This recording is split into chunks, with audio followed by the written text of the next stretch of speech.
There are drawing mistakes everyone always talks about, like you should draw with your arm, which is debatable. You should always draw in 3D. You should break down form, use reference. What else? These things everyone knows, so you probably are already aware of that. But I bet you don't really think about at least one of the next 5 things, plus bonus, that I think are killing drawing gains. And if by the end of the video I helped you to not make at least one of these mistakes, consider liking and share it with your friends to help the channel grow. That said, mistake number 1 is bad posture, which is kind of related to drawing with your arm, but more on that later. If you keep your sheet or tablet flat on the table or even sideways, chances are your drawings will look skewed in one way or another. Think about propping it up with some kind of board or even a stack of books. So sit upright in a stable chair, ideally with armrests. Plant your feet flat on the ground to avoid swiveling. Whee! Do not swivel as you draw, and make use of all the joints of the arm to draw specific lines. This is why I say I disagree with you always have to draw with your elbow or with your whole arm. As a general rule of thumb, the bigger the line, the closer the joint to your trunk you should use. Mistake number 2 is pushing too much. If you have a bad posture, especially in how you grip your pen or pencil or stylus, not only you'll get tendonitis, which is not nice, but you're very likely to push too much. All your lines will have equal weight dug into the page, so don't try to carve the page. If you draw it traditionally, you can check the paper behind your current sheet, because some people push so much you can literally see the print of the lines on the next one. So stop pushing. And you might think, well, I don't know how to do that. Well, a useful exercise to gain pressure control is to try to draw the thinnest, lightest possible line on paper. Clearly, you're going to have to use either ballpoint or a pencil for this, fading it from super light to dark. Or in general, because this is a dexterity issue, you can do those warm-ups I recommended in a previous video, because they help immensely. Or, if you don't want to do that, you can pick up a brush pen. Because, trust me, either a brush pen or an actual brush will show the limits of your pressure sensitivity right away. So with that, you try to draw super thin lines, the thinnest lines the tool can make, and over time, trust me, you will stop digging into your paper like you're carving stone. Mistake number 3 is detail mismatch. This is something I noticed recently, actually, that people do, and it's especially obvious if you draw digitally.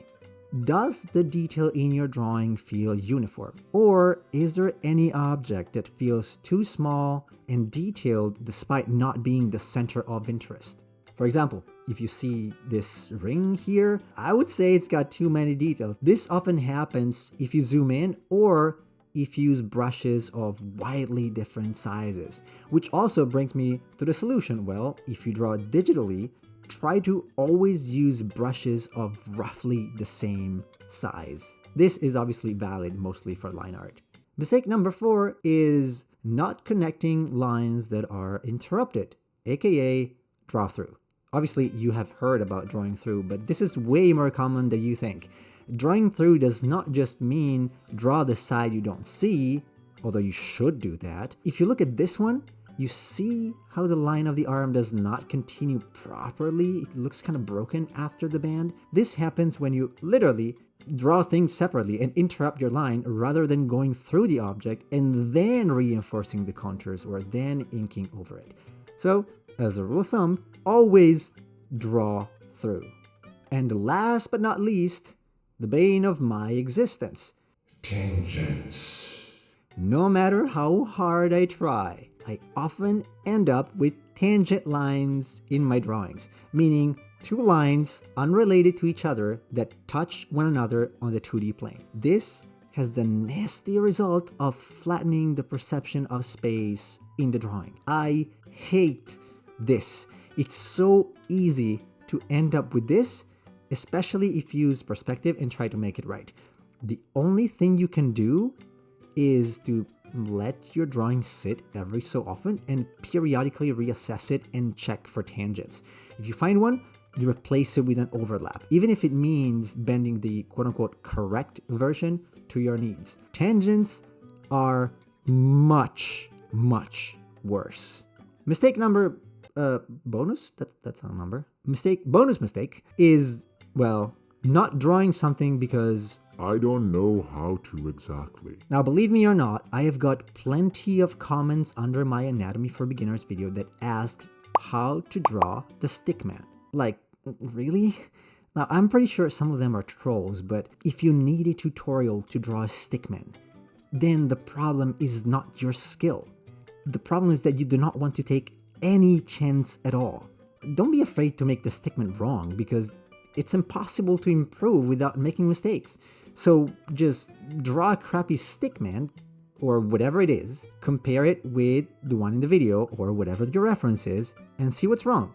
And then you try again, and then you rinse and repeat. You need to adopt this mistakes are good, and I try even before knowing exactly how to do it mindset if you want to improve, well, any skill really. I mean, come on, even if you flunk the stickman, it's not like a nuclear meltdown will happen.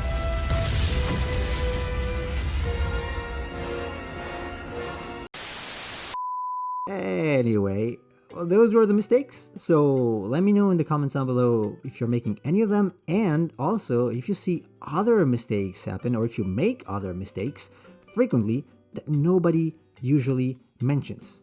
That's all I have for you today. As always, thanks for watching, and take care.